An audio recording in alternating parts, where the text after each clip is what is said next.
ഇന്ന് നമ്മൾ എന്താ ഉണ്ടാക്കാൻ പോണെന്നറിയോ? പരിപ്പ് കുത്തിക്കാച്ചിയതാണ്. അപ്പോൾ ചപ്പാത്തി ഉണ്ടാക്കുവാലും ഇവിടെ മിക്കവാറും ഉണ്ടാക്കുന്ന ഒരു കറിയാണ് പരിപ്പ് കുത്തിക്കാച്ചിയത്.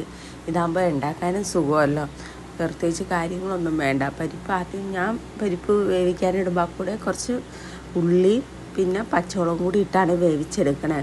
അത് കഴിഞ്ഞ് കടുക് പൊട്ടിച്ചിട്ട് പിന്നെ വെളുത്തുള്ളി ഉള്ളി മൂപ്പിച്ചെടുക്കണം. മുളക് പൊടി മഞ്ഞൾപ്പൊടി ഇത്രയും സാധനം മതി. നമ്മുടെ പറഞ്ഞ നേരം കൊണ്ട് പരിപ്പ് കുത്തി കച്ചിയെടുക്കാം. ചപ്പാത്തിയുടെ കൂടെ കൂട്ടാൻ പറ്റിയ കറിയാണ്.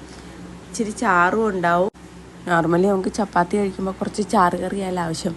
അപ്പോൾ ഈ പരിപ്പ് ഇങ്ങനെ വെച്ച് കഴിഞ്ഞാൽ നമുക്ക് ചാറാവുകയും ചെയ്യും, ചപ്പാത്തിയുടെ കൂടെ കഴിക്കുകയും ചെയ്യാം. ചോറിൻ്റെ കൂടെയും കഴിക്കാം കേട്ടോ. ചോറിനും കഴിക്കാനും നല്ല കറിയാണ്. എല്ലാവരും ഒന്ന് ഉണ്ടാക്കി നോക്കണം. പറഞ്ഞ നേരം കൊണ്ട് നമ്മുടെ പരിപ്പ് കുത്തി കാച്ചിയെടുക്കാം. ശരിക്കും ഞങ്ങളൊക്കെ പരിപ്പ് താളിച്ചെന്ന് പറയണേ. തൃശ്ശൂരോട്ടൊക്കെ ആ പരിപ്പ് കുത്തി കാച്ചി എന്നാണ് പറഞ്ഞതിന്.